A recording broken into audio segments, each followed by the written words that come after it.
Good evening, everyone. Thank you so much for joining us here tonight on A World Awakening. I have the pleasure and the honor to welcome a dear friend of mine to the show tonight.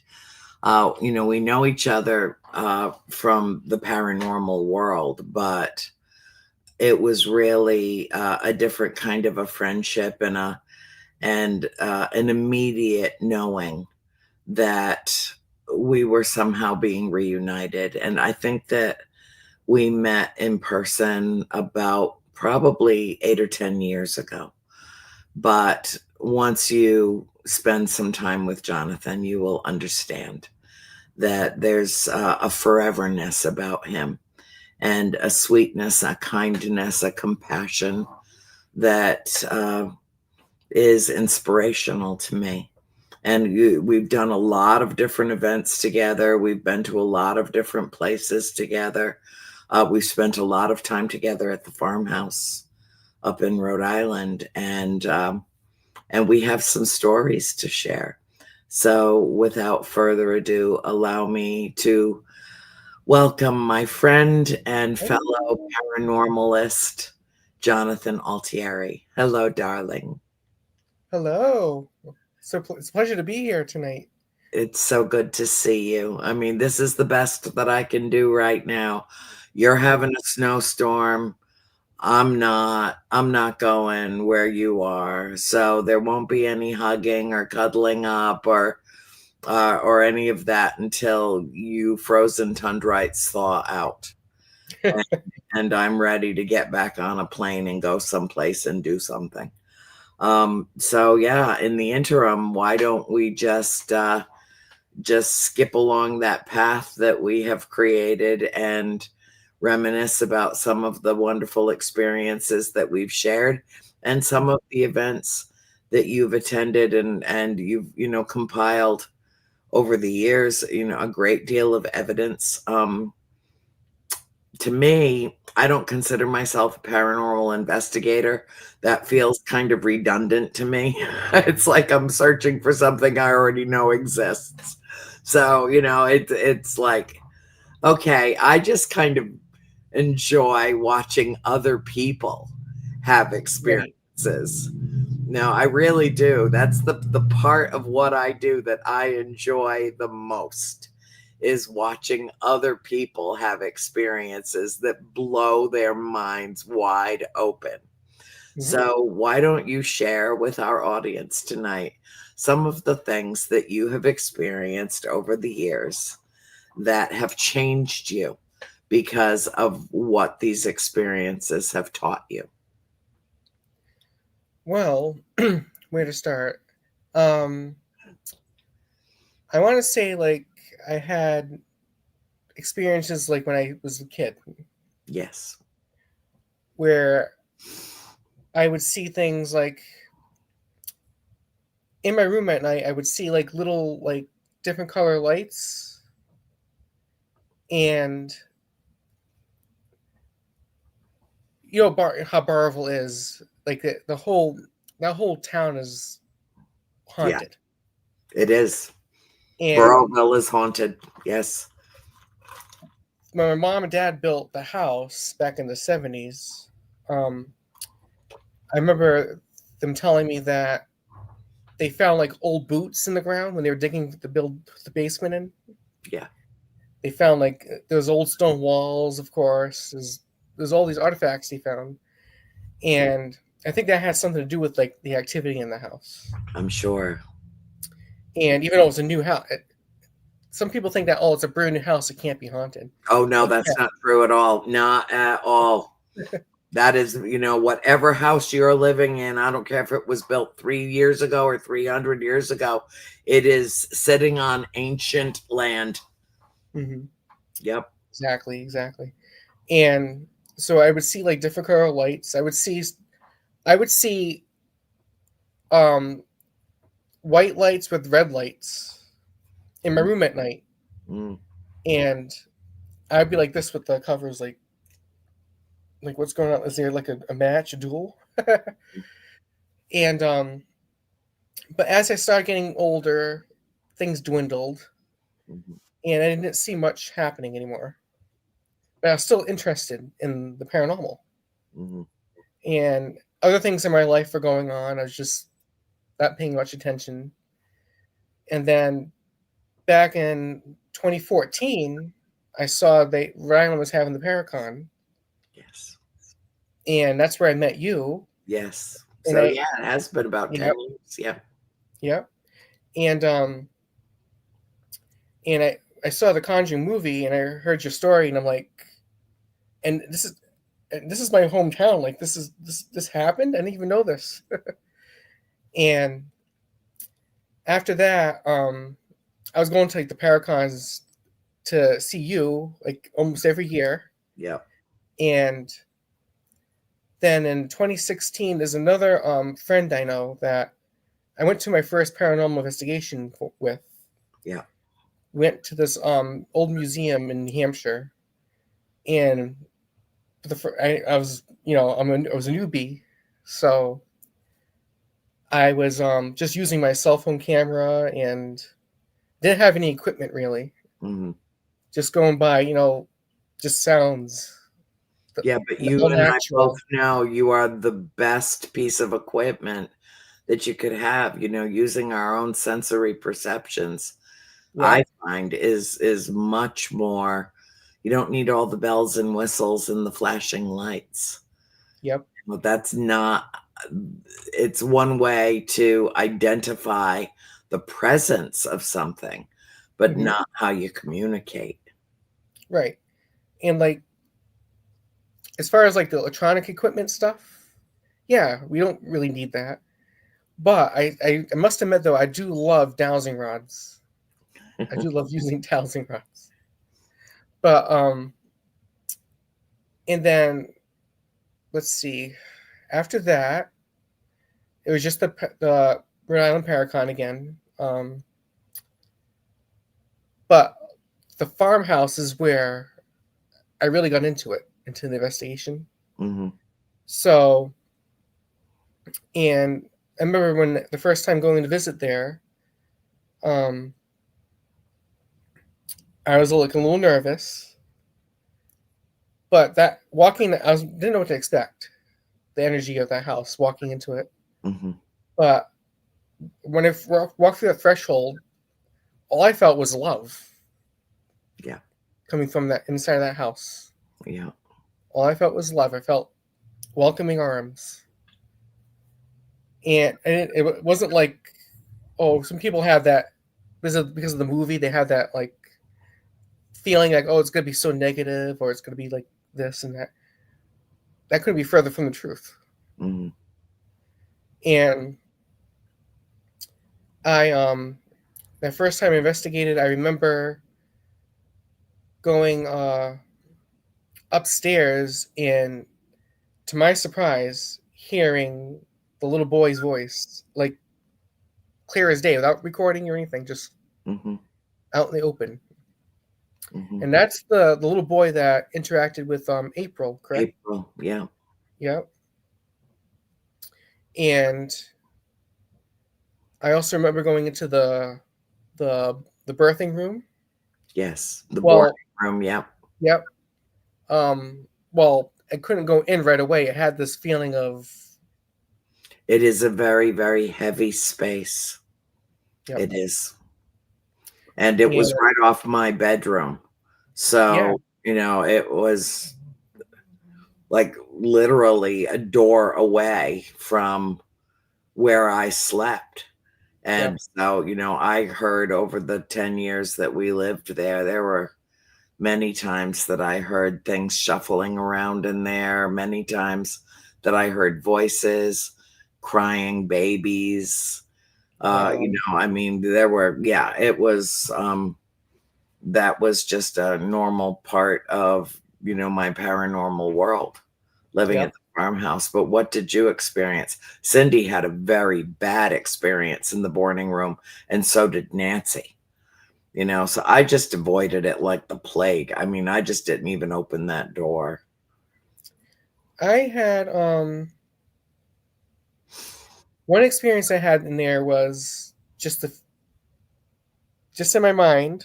not really like a voice, but in my mind I had, "Get out, just get out of the room." Yeah. And It's an overwhelmingly sad space in yep, the house. For at least it was for me.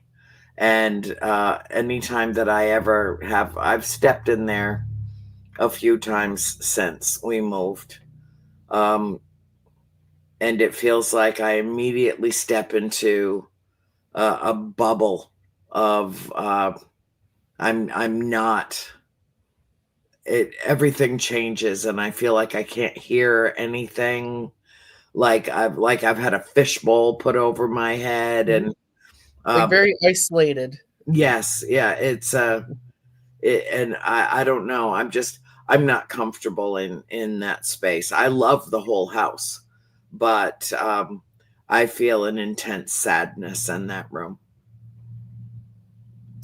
That out of the 3 rooms upstairs there, one not the so there's your room, the middle bedroom, but the bedroom after that Hmm. actually felt the most comfortable Yeah. in the whole upstairs. Yes. Um, but we're getting activity in there too. Someone had like a little toy car on one of the dressers, Mm-hmm. and it just rolled off in front of us and landed right on the floor. Mm-hmm. And we tried debunking it. Like we put it back up there. We tried walking around it, tried shaking the floor, and it wouldn't move. Mm-hmm. And then in the middle bedroom, that closet didn't exist when you Right. lived there. It did not. No, the room was much larger. Mhm. That wall of the two closets did not exist. So I remember Brady and we went into that closet, Hmm. and it had not negative, but it just had a strange energy to it. Yeah. Like, and I've heard there's like some sort of portal or something That's in that where closet. my sister Cindy heard, right where you were. Hmm. Her bed was up against. Imagine that those closets being gone and her bed was up against that wall. And that's where she heard the voices. There are 7 dead soldiers buried in the wall. There are 7 dead soldiers buried in the wall. Right there, where those closets are now, is Wow. where her bed was. And that's where she heard that. And that's also where her bed would shake and levitate and move. And my parents downstairs in the room right directly below it, the Hmm. same thing would happen to them. They'd wake up in the morning and their whole entire bed would be lopsided in the middle of the bedroom. Like, yeah. And the doors would be open. Those two doors in the Yeah, dining room yeah, they would be open. that takes a lot of energy. It does. It does. It was yeah, that was always an issue.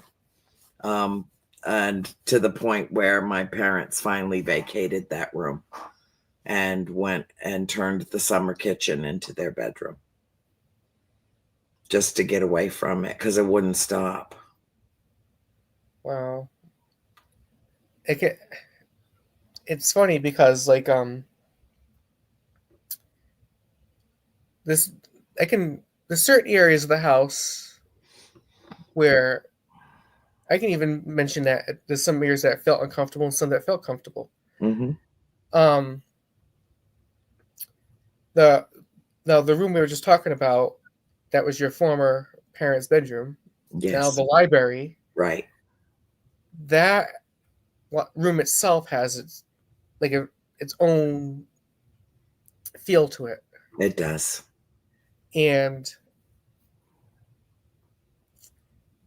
but at the same time, like when investigating there, it didn't. We had some activity there Hmm. in that room, but not as much as I thought there would be. There seemed to be more activity up in the middle bedroom, and where else? In the basement.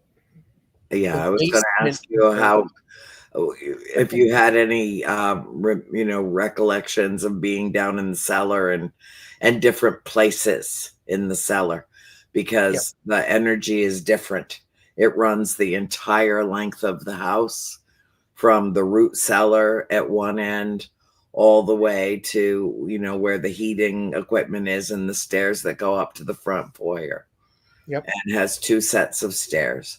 And whether you're in the well room or you're in the candle room or you're in the root cellar or you're in the open spaces of the cellar, it has a lot of different, the temperature can change Yes. dramatically down there, and it's all the same depth under the underground. So ideally, um you would think the temperature is always exactly the same, and that's why the root cellar was Yep. down there, because you never could use it as a year-round refrigeration unit. Mhm. um, and yet there'd be times that you could walk through that cellar and suddenly it went from being comfortable to you literally shaking because the temperature just plunged right Yep. where you're standing, and you're not alone. The the room that's right next to the well room, Yeah. that's usually the lights are always off on it. Mhm. That room always creeped me out. And I was brave enough during one investigation that they're like, "Oh, Jonathan, just go in there. Be brave, go in it." And I did. I went in there, and another friend came along, and we actually did like a voice recording, and we were asking like different questions and stuff. Were you And doing EVPs? You were trying to record EVPs? I can't remember if we used EVPs or something. I can't remember exactly what we used, but Mhm. the spirit that was in that room didn't like us in there Mhm. and wanted us to leave the room. And we're like, why? And there was no answer. But and then in the well room, we did the flashlight Yeah. test. So we just back it off a little bit, Mhm. and it would we ask questions, and it would actually light up and respond. And I'm used to seeing that like on TV shows or whatever, but this experience it in person is like Yeah. completely different. Mhm. Um, and what else? Oh, there was one night I investigated there that Cody and Satori were over, and they Mm. did their method, Yes. and I think her name's Abigail. Yes. Abigail. Abigail Arnold. Yeah. We actually could hear her walking around upstairs while we're in the living room, and she would actually come down the stairs and communicate with them, and Mhm. that's one of the most like amazing experiences I had Yeah. to I actually think hear she that. was the one. I'm not positive, but I do think that she was the one that would walk through the house every night, through the upstairs, and check on us. Yep. Um, as we were all falling off to sleep. And Cindy was the one that was most familiar with her.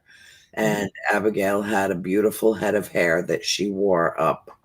And I only saw one photograph of her ever, but she, I found her to be very kind-hearted. Yes. Not in any way mean-spirited, so to speak. Nope. She was a very gentle, gracious lady. She's the one that this is so funny. I had my fancy hat on that I like to I love wear, that hat. Yes. and she loved it too. She said she came through on um I think it was their method, Cody Story's method. She came through and said that I love Jonathan's hat, Hmm. and I was like, oh well, thank you so much. Such a compliment. Yes. Yeah. And besides the farmhouse, I've been to with other people to other investigations. There's Have you been to the Pain House? once this Okay, I past love summer. that place. I love the Pain House in Coventry. Oh my god, it's exceptional. It's, oh my god, it's beautiful, It absolutely is. beautiful. I had to wash my head a couple times, but, but yep. I, that was fun. We went up to like we went to all the rooms, but one of my favorite places to go to there was the attic, Yes. Yep. Mm. and then the Go little. with Ken DaCosta? Was he there? Not, he wasn't there at that time, Mhm. but we went with like Brady and his family. Oh, okay, good. The Yep, Baldwins, yep. yep. And there was some. Oh, we were playing like on. I think it was like hide and seek or something. Yeah, with the spirits, and like we would ask like where so and so is. What room did they go to? And you would hear the footsteps go to that room to find them. It was pretty freaky but cool at the same time. Yeah. And It's a very active house. It's one yes, of the most active that I've ever been in. No, I can't help the activity in the farmhouse when I'm there because that occurs spontaneously just because I'm there.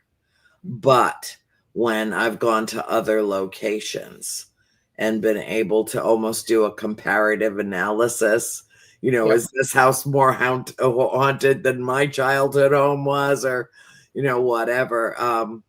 I've always had experiences there that were somewhat akin to.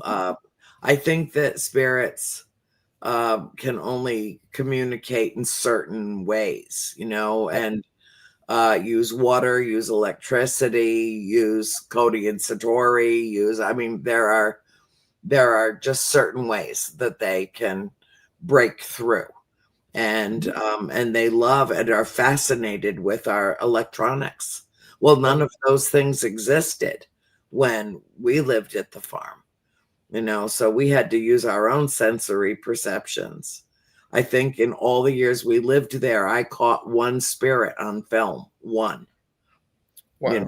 just took a picture of my sister Nancy showing off her new leather coat for Christmas. And hi, Sam. Sam's here. Um, and there was this wisp of energy that was just like it looked like a cloud, a sheared cloud that was moving right in front of her. And it was just one of the spirits that was probably admiring Nancy's new coat too. No, but it didn't appear when I took the photograph. It appeared in the photograph. Oh yeah. So you don't always see with the naked eye, like right then and Right. there. Yep. Yeah, I was lucky to capture that. It is one of my favorite pictures from the farm. Um, but those play like the farm and the paint house around the same era. Yes.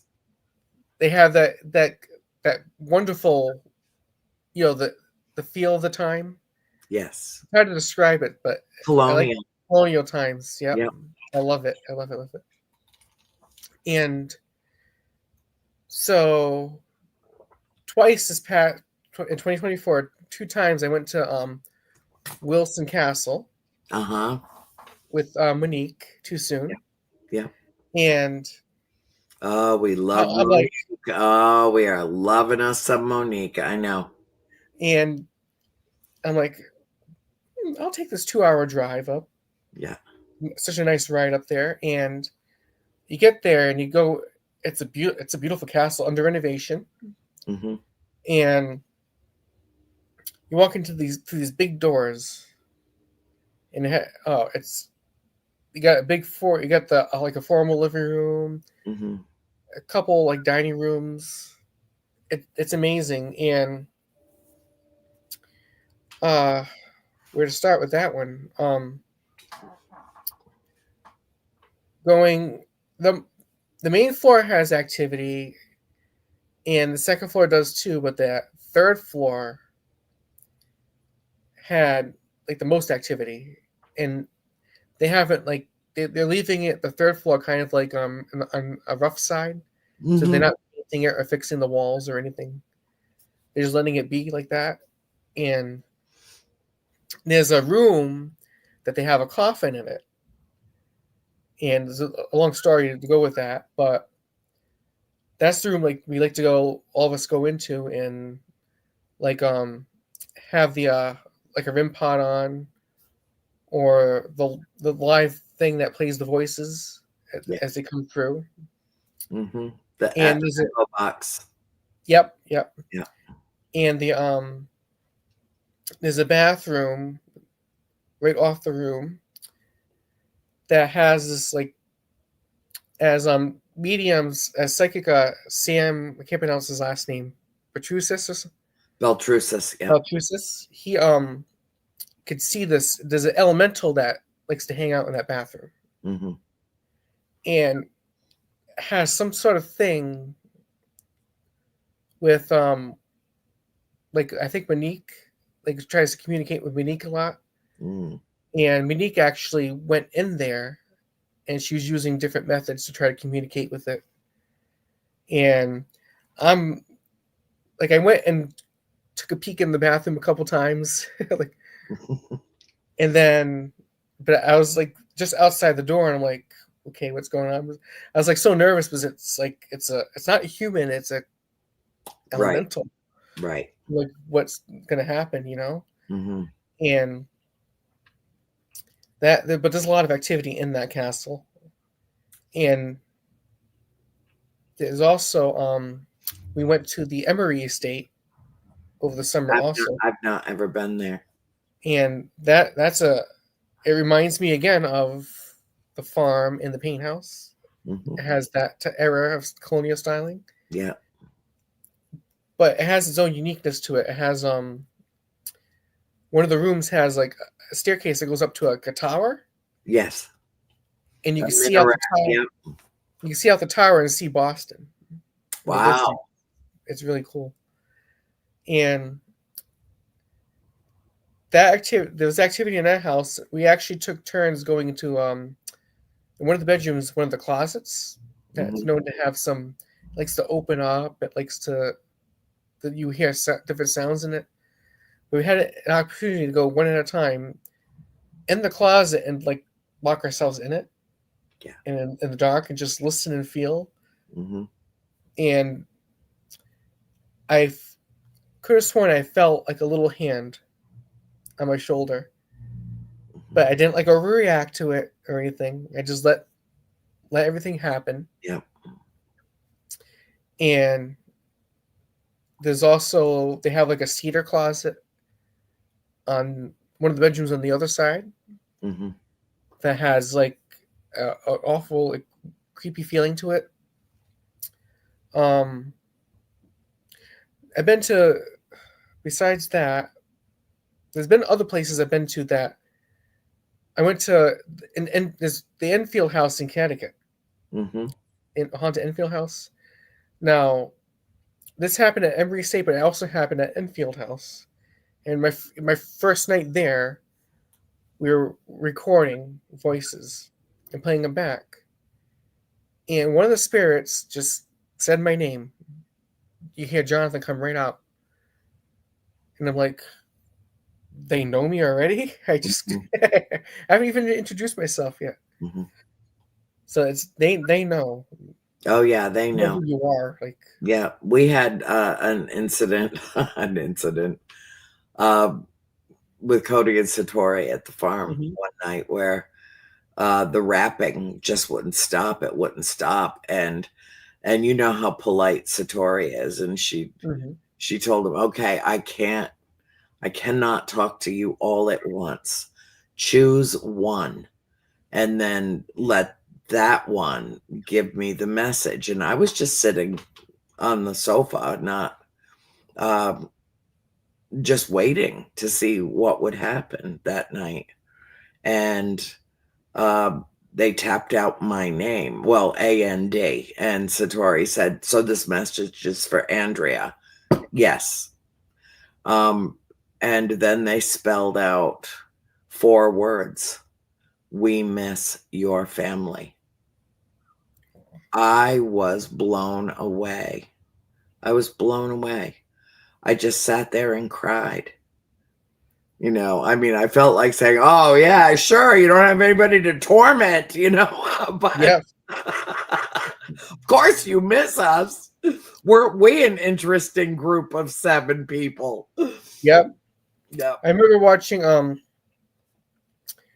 the show Amy Bruni's on it with Adam. Oh, kindred spirits. Kindred Yes. Spirits. Yeah, In the Amy, episode Adam, and Chip. Yep. Yep. And your sister there, she Cindy.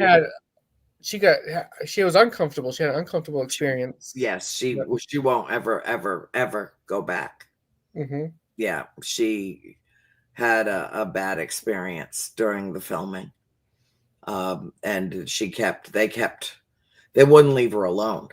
And they kept, trying to draw her down into the cellar.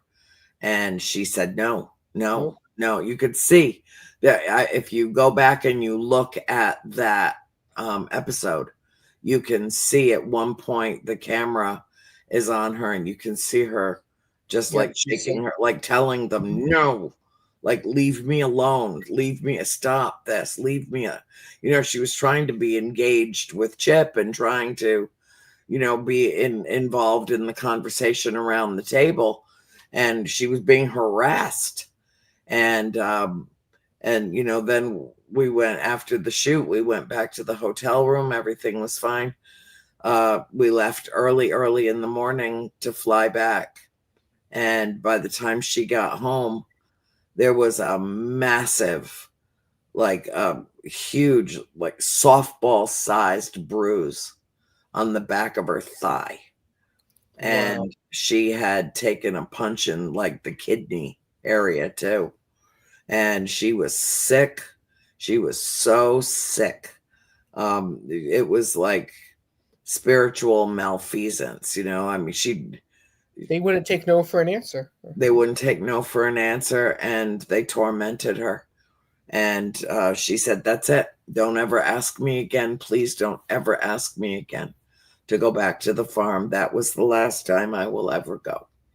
And she said it took her about 2 weeks to really clear that energy from her body.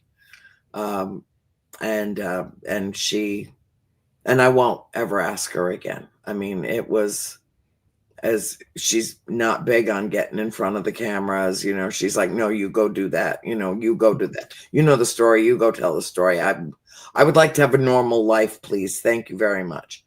But I asked her as a special favor to be involved with that episode because of Amy and Adam and Chip and my close personal friendships with them. Right. And so, it was generous of her, because she would, had I not asked her to be a part of that, and to go with us to the Upper Peninsula, Michigan Paracon the previous weekend, and then right to Rhode Island to film, she would never have. I mean, Cindy has made a life for herself that, she has her guides. She's surrounded by spirit. Yep. It's a absolutely normal part of her life, being a paranormal person, but she won't step foot back on that property again. It's been too long and hard a journey, not only experiencing it for 10 years. And Cindy, was assaulted several times in that house. She got picked on. She got picked on in that house. But then she had to go through decades of processing that. And then I wrote the books, and then she was plunged right back into it again when the movie came out. So I understand her wanting to escape it and just have a normal life. What she doesn't Right. understand is that she will never have a normal life because she's a paranormal person. It happened. You can't be untouched Mhm. by it.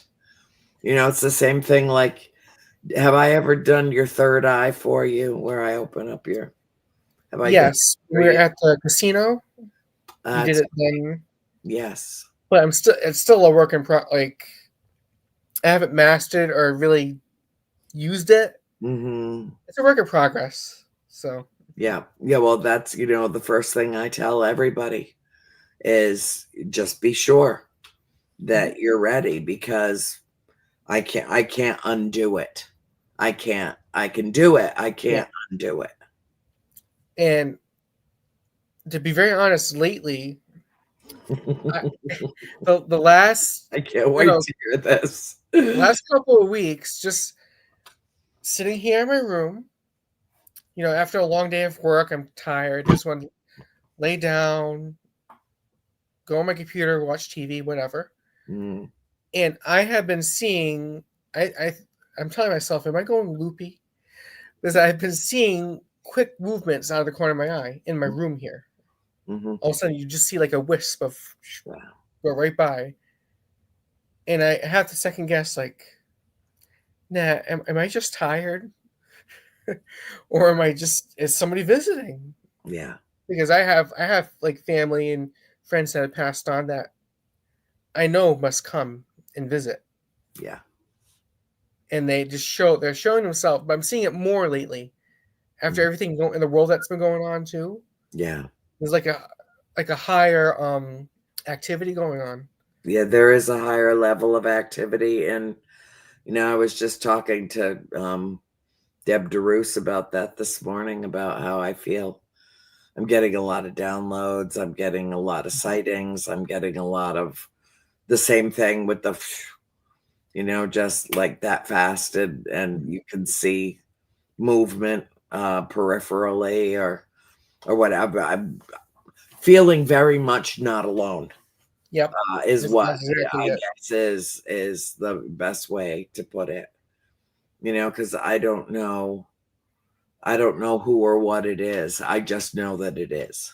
I've been getting all of a sudden I just will be sitting here and now I'm thinking, oh, is it tinnitus? Because all of a sudden Please don't. Oh, all of oh, a sudden I'll just get like this ring all of a sudden for no mhm. reason, like something's going, like something's coming, like Yeah, and it's quick. information. It's different. Sometimes it'll be a low vibration, sometimes it'll be very high pitched. Yep, And I don't know. I've had my ears checked over and over and over again. I do not have same. tinnitus. I'm having contact. You're having contact.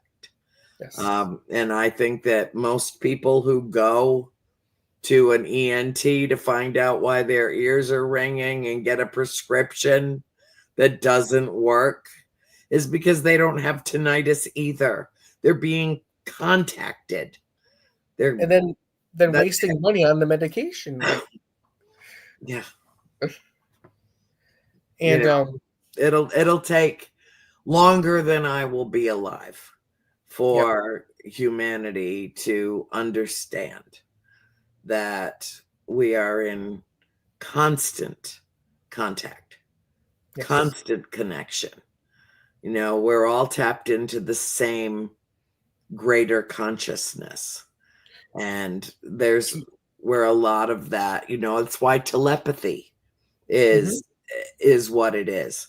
Like why all of a sudden I'll think of you and then get a text message from you within 2 minutes yes, because yes, you yes. heard me think about you, or I heard you thinking about me, and then comes the message. You see? So, Like I heard in my head tonight, and now you weren't texting me this or anything, but I heard your voice in my head say, "Don't be nervous. I love you. Don't be nervous." mhm, But we weren't on the phone or like this. We weren't talking. I just heard it in my head. yeah. And speaking of the ETs, I remember texting you this when it was happening. It was like a year or two ago. This happened here at home. I was on the porch and just looking up at the sky. It was, can't remember if it was summer or winter, but it doesn't make a difference. And I was looking up at the sky, and behind the tree line, I thought there was a star or an airplane coming, Mm-hmm. and it wasn't. The it was like it was a white light, and it came out from like behind the tree line, and this happened like a few nights right in a row around the same time. The light came out, and as soon as it recognized that I saw it, it would hide behind the tree. Yeah. And I'm like, that's got to be them. And they noticed that I noticed them. Yeah. And I'm like, you don't need to hide. You can I saw you. You can come out. I've told them to stop and go in another direction because they were getting too close to the airport and I didn't want them to get Oh, spotted. And they mhm. follow my directions and go down behind the tree line every time a plane goes over. They hide behind the hedgerow and then come back out after Yes. the Yep. plane has passed. And Yeah. I don't live that far from the Worcester airport, Hmm. and you'll see planes coming all the time. So it's pretty much the same thing. Like, just don't get caught. Don't get caught. I know you're here. I know you're watching me. I am now watching you. Go hide behind the trees and don't get caught. Yes. Yeah. So, in like recent events, like that what's happened for with you lately, have you I can't have you seen your has your mother been around to visit? And Yes. Yes, she has. And it's part of the reason why, excuse me, that, I feel, I'm not going to say that I feel confident that I will survive. But I do feel confident that she's doing everything in her power to help me to survive. And I had a thing happen a few weeks ago. Every now and then, I'll fall out of that surreal feeling of, oh my God, she's gone. Oh my God, how can she not still be here? How can she be gone? And it'll just hit me like she just passed all over again. And I cry every day. I mean, I cry every day over something. I do. I'm just a crier. I'm a crybaby, my friend Susie says. But that day I was sitting right out here on the back deck and I just started talking to her and I said, I miss you so much. I can't even believe that you're gone. And right behind me, over my shoulder, there's a set of wind chimes that has her name on them. And with a saying about, through the strongest storm of the softest breeze, listen to the wind and think of me. And there was no wind. It was absolutely still outside. And all of a sudden, those wind chimes went nuts. That just like crash, crash. I mean, like somebody was holding the thing that hangs at the yep. bottom, just moving it back and forth, and I went from sobbing to laughing because I knew it was her. She knew I knew. And those were, that was Right the there first with you. gift Hmm. that we received after she passed was those wind chimes. And I was like, okay, Mom. All right. So, it is obvious to me that, I mean, There was no wind. The air was completely still. And they were ringing like the bells of St. Mary. And I knew it was her. And as soon as I acknowledged that it was her, when I was done sobbing and gasping for air and then laughing, it stopped. And that was it. She's like, I'm right here. I'm right here. So It's yeah, so amazing how it works, yeah, right? Like, it is. It really is. And I know that I'll be with her again. And I know that she forgives anything I ever did in my life, ever, Mhm. to disappoint her or hurt her feelings, or I'm sure all kids do that to their parents, whether they know it or Well, not. my mother and I, of course, love each other very much, but we're like, You couldn't possibly be different than you are, more different than you are. You couldn't possibly be more different. I know your mother. yep. Uh, I know. Well, it was the last 6 months with mom mhm. were pretty hard. And she would get very frustrated, and she would sometimes, uh, because she knew she was slipping away. She knew that my mother was a brilliant, brilliant woman, extremely well read. Just she felt she got very frustrated and upset when she felt her intellect slipping away. Yes. That's what, because to her, that was her essence that was leaving. She It couldn't do didn't what think she about the loved to body. do anymore. Right. Yeah, it wasn't really even so much about her physical form. It was when she started to lose her memory, she and her intellect, she began to uh, really, really resent that she was stuck here. So, oh my God, how did that hour go? And I no, saw Bill, that. I think you're wrong, honey. Come Oh, on, Bill. really? Okay. Uh, so anyway, yeah, it's, I feel like we're gonna have to talk over the weekend, honey, because I don't Yes. feel like we had enough time to catch up. Nope. Um, but yeah, she's around, and yes, I know. Just enjoy every moment with your mom, honey, because you're not gonna have her forever. And yet you are going to have her forever. So Mhm. make sure that everything is peaceful. Make Yes, of sure course. that everything is peaceful, because we're living in a day and age and a time where it's a rare commodity to find peace and tranquility Mhm. with people that you disagree with in myriad ways. It's difficult.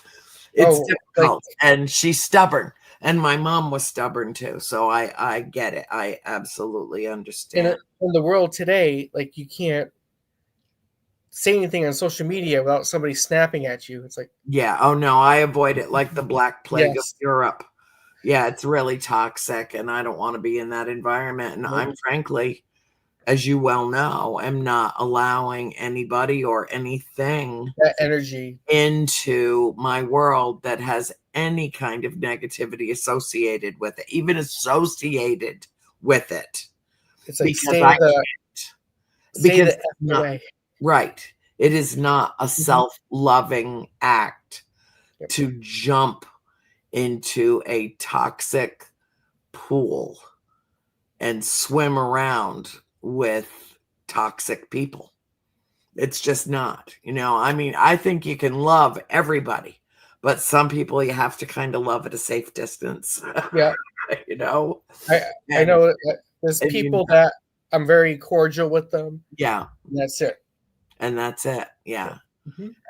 And that's okay, because, ultimately none of us are here for everyone. Yes. We kind of have to go through life and find our tribe, Yep. people that, you know, We have our what, own paths. right. Yeah. Well, you're part of my tribe, I mean, I sent you a time to circle the wagons, Jonathan. Yes. Time to circle the wagons. You build the fire in the middle, we'll circle the wagons. Yes. So yes, and you are part of my heart, part of my family, part of my tribe. My dear, dear, sweet Jonathan. And when I met you, you felt like another sister. Like Thank I you. felt that connection. That's a high compliment. Yes. So, all right. So I guess Bill's going to throw us off the air because he's got Oh boy. holes to run. Did he get his clock yet? But I want you to know that I love you. I will see you Love again, you too. Yes. and we'll make some more supernatural shenanigans together. Yes. There's no question in my mind.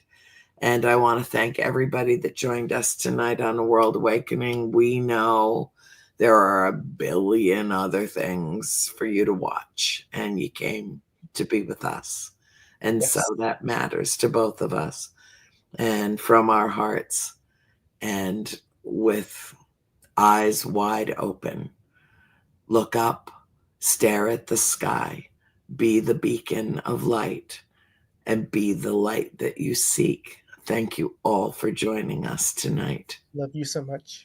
I love you too, sweetheart.